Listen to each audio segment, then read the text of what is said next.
So, but what did you say about the differences, Bo, on the 4mm axis weight from the on the new ones that are coming out? Because looking at my build with this new bow, obviously I like my 475 grain finish weight, right? Yeah. I've been comfortable with that. And then with this new bow being better performance at lighter weight, what did you say the difference was again?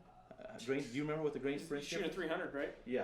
Yeah. So 300 on that's 10.7. Yeah, I think so. So the 4, the 4mm, I believe it's 9.3. Yeah, so 9.3 and I mean, 9.4. grain and a half less an inch.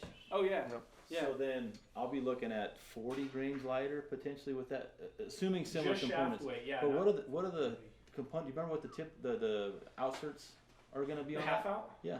Is it like 50 grains? Or 50, yeah. So they offer aluminum and titanium and steel, if I recall correctly. Don't think they offer steel. I think it's just titanium and aluminum.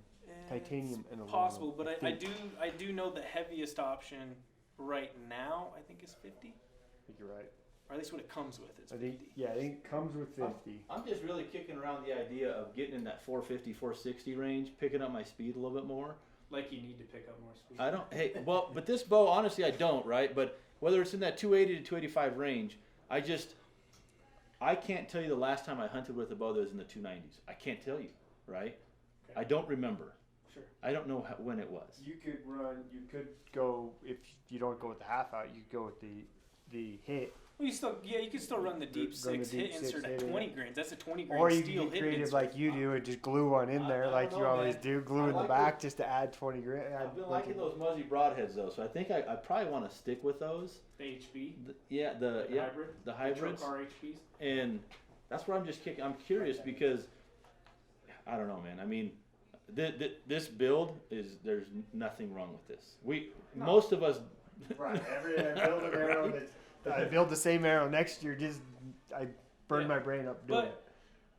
You're wanting to pick up speed. I'm thinking about for antelope. Really. I mean, spot and stalk, antelope, mule deer. And in context, I mean, 15 years ago, I was hunting with a 380 grain arrow. Yeah. Right. Killing elk, mule deer, and whatever I hunted with. Played that game too. Obviously, the bows weren't as efficient as they are now, but still, it's like, we get all geeked up about the arrow weight being heavier and everything. And it's important, but at the same time, splitting hairs, maybe gaining a few feet per second back, staying in that 450, 440, 450, that's still plenty for anything. Yeah. I mean, like for myself, I've got a half-inch shorter draw length than you do, and we shoot similar draw weights. Yep. But because my draw length is shorter, I usually don't get that a little bit of extra speed you do, and it's minimal. I mean, we're talking about 5 grains in an equal arrow weight category. Yeah. But what I've talked to a lot of people about is FOC and arrow weight's gotten such huge, everybody's talking about it, right? It's the in thing. But I had 5 conversations with guys earlier today, and I asked a guy, okay, and if you're watching this, buddy, I'm not picking on you. But we're standing at the counter, okay? And anybody that's been in our shop knows, kind of our yardages, right? Sure. And I asked him, because he's talking about a brand new arrow build. He's shooting an axis arrow similar to setup to what you've got. And he wanted to change his arrows, and he wanted to go heavier. And I asked him, I said, how good are you at judging distance? He said, I feel pretty good. I said, okay, so from where you are, standing at the counter, to the back wall or 20-yard bales, how far are you? He goes, 75 yards. It's 43 yards for the guys that have been in the shop. So, again, not necessarily picking on you. That's why I'm keeping names. That's why I'm keeping the names up. Yeah, no, I can't use it. But it's a big thing. If he was shooting a super heavy arrow, let's say, and super heavy arrow, that's dependent to whoever wants to talk. Whoever thinks this, that, or the other. Some guy might think a 500 grain arrow super heavy. Some guy might think a 700 grain arrow super heavy. For me, it's going to come down to the performance of your bow and how good are you at judging distance. Because if you're off by 2-3 yards, you might miss it completely. But in that scenario, if somebody misjudged it by 30 yards, it doesn't matter what they do. Oh, no. It doesn't. It doesn't matter what they do. It doesn't. But I get you. It does They're bring get up the deer standing back there behind it at 75 yards. That's right. But it does bring up the aspect of if you're not that great at judging distance, but a little bit of arrow speed might actually, lighter arrows and a little bit of arrow speed might actually be a little bit more forgiving than a super heavy arrow build. That super heavy arrow build might have a lot of energy, but if you can't hit your game, you wasted energy. Not to toot our own horn, but that's, that just getting into the all-day workshop topics, that's one of the critical points we talk about with that process, right? And that's where I'm with you because That's where that class it just really tries to showcase all the moving parts on a setup, because the other flip side to that is those people that say, I'll never take a shot if I don't know the distance. Okay, right, good. At least you know that. Mm-hmm. So, but what's your arrow weight, Dylan? You're hunting with last year. What was your build like?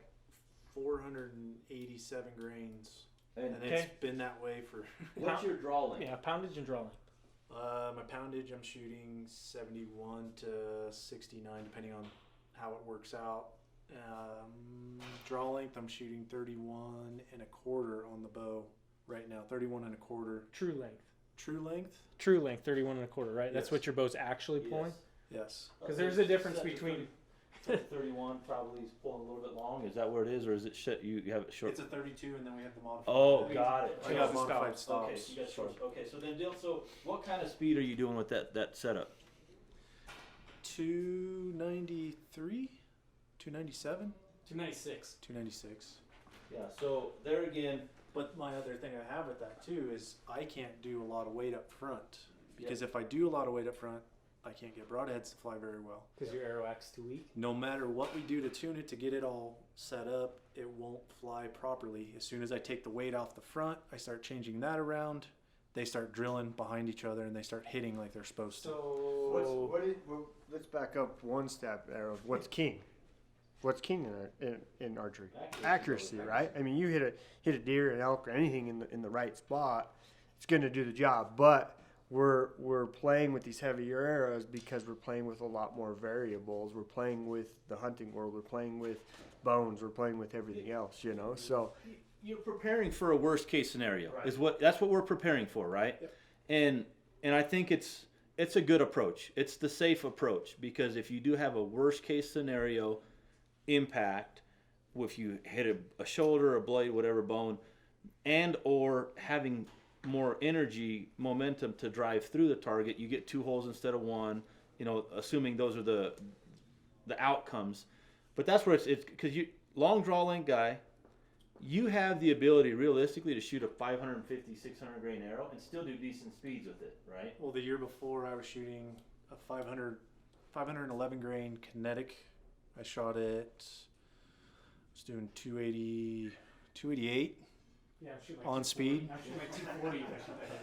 My mule deer I shot was at 51 yards chest on, went all the way through, and the arrow was sticking out the backside of it. The fletchings was the only thing that held it from going all the way. How heavy was the arrow when we were hunting antelope?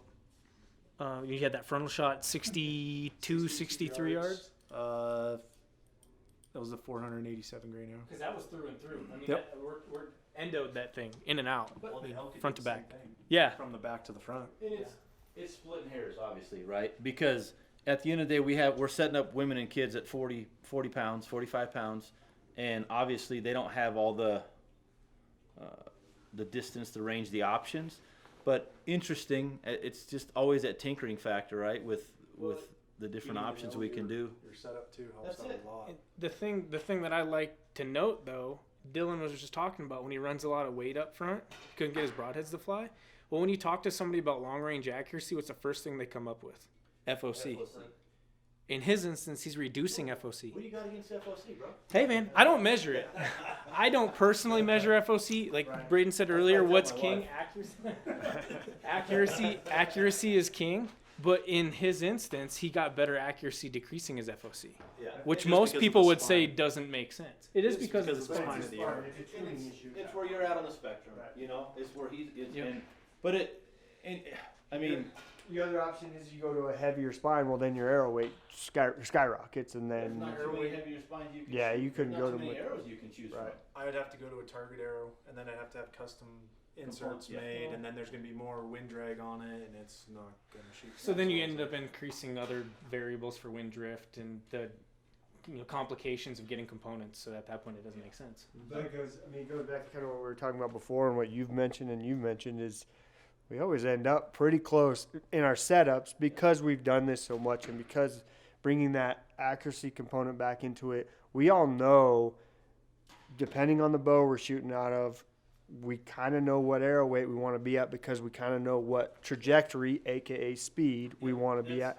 So we have that's why. Of the importance category. Right. I- Our arrow builds are pretty. We can pretty much tell you what our arrow build is going to be year to year, unless we were trying something completely. No, out of our norm, I can't speak for everybody, but I feel pretty safe in saying all of our arrows in the last, let's say, 5 years. Okay, you know, your setup, yours, you know, Dylan's. Our arrow weights are probably within 20, 25, maybe 30 grains of each other. Sure. In the last 5 years, probably. Yeah. No, like we're not talking any drastic swings. See, but like, you know, we talk about, I usually have 2 bows set up, and I know that last year I felt like I shot one a little more accurate. You've got more than 2 bows set up all the time. So I like I've said to these guys, I need another bow, like I need another hole in the head. So As he ordered But another bow. well, my thought process for this year is I want to have one bow that I do everything with, Sure. right? which is what most people have to do. I had that conversation with myself today. Simplify it, because whether it's going to go shoot at game lines or tack or something like that, or hunt antelope or elk, I know that when I shoot best, it's because I'm putting all my time into one bow. And I know that my practice sessions the last few years, whether it be an injury, whether it be time, have gotten shorter and shorter. So for me, as I'm thinking about this, you know, we all take our hunting seriously. We all take our preparation seriously. To what extent it's different for all of us, but I know that as my life has changed from 10 years ago shooting competitively to now, I don't have the time to put into it, but I expect nothing less than what I know I can do.